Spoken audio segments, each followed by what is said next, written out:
Welcome. This is a continuation in a series for CAPM supplemental support and focuses on the project lifecycle. We'll talk about stakeholders and governance, project team composition, and project phases. What is a stakeholder? A stakeholder is someone who is affected by a project. The project team must identify stakeholders and their requirements and manage the influences of these stakeholders to ensure successful outcomes of the project. Stakeholders have various levels of responsibility and authority in the project. Failing to identify stakeholders and their degree of influence on a project can lead to delays, cost increases, unexpected issues, and other negative consequences. Some examples of project stakeholders include a sponsor. A sponsor is a person or group, internal or external, who provides resources and support for the project and is accountable for enabling success. Customers and users. Customers are persons or organizations who will approve and manage the project's product, service, or result. Users are the persons or organizations who will use the project's product, service, or result. Sellers, also called vendors, suppliers, or contractors, are external companies that enter into a contractual agreement to provide components or services necessary for the project. Business partners. Business partners are external organizations that have a special relationship with the enterprise. Organizational groups.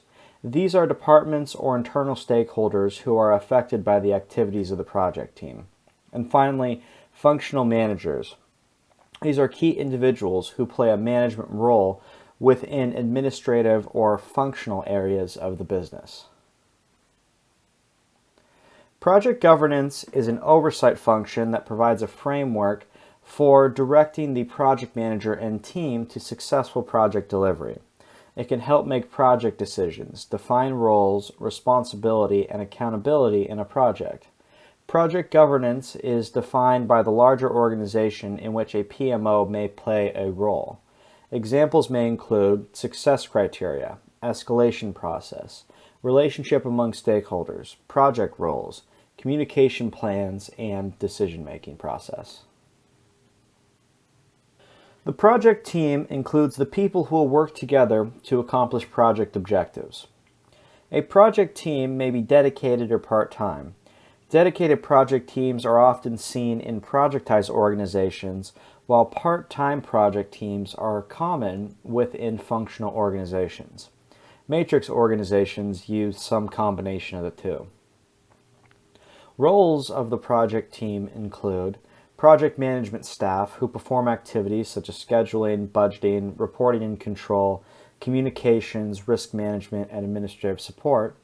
Project staff, the team members who carry out project work.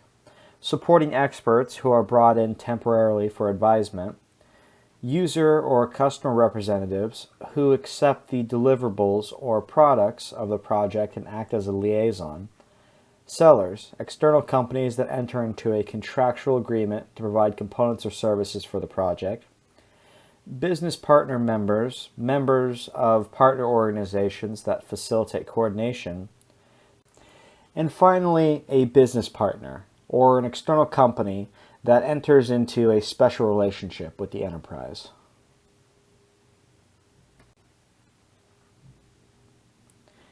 The project life cycle is the series of phases from initiate to closure. Documented within the methodology, phases are typically time-bound with a definitive start and end. Project life cycles range from predictive or plan-driven approaches to adaptive or change-driven approaches. In a predictive life cycle, deliverables are defined at the beginning of the project and scope carefully managed. In the adaptive life cycle, the product is developed over multiple iterations and detailed scope is defined at the beginning of each iteration. The generic lifecycle structure, not to be confused with the project management process groups, consists of starting the project, organizing and preparing, carrying out project work, and closing the project. The project can be divided into any number of phases, which are a collection of logically related project activities that lead to completion of one or more deliverables. Different phases may have different durations or effort. Regardless of the number, all phases have similar characteristics. There is a distinct focus. There is a unique deliverable that requires repetition across all 5 process groups. The closure of the phase results in a handoff to the next phase deliverable. There are many types of phase structures. In a sequential relationship, a phase only starts from the previous phase that has been completed. In an overlapping relationship, a phase starts prior to the completion of the previous one.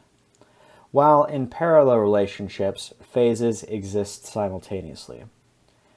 Predictive life cycles define the overall scope at the beginning of the project and may be iterative and incremental. These life cycles intentionally repeat one or more project activities as the project team's understanding of the product increases. They may be performed in and may be sequential or overlapping. A high-level vision may be developed for the overall activity, but detailed scope is elaborated one iteration at a time. Adaptive life cycles, also known as change-driven or agile methods, are intended to respond to higher levels of change and ongoing stakeholder involvement. They are very rapid and are fixed in time and scope. The overall scope of the project is decomposed into a set of requirements and work to be performed. Thank you for watching this video. If you enjoyed this video, please like it below and submit any comments to improve content, as well as subscribe to receive more content. We will be continuing with our discussion of project management in the subsequent videos.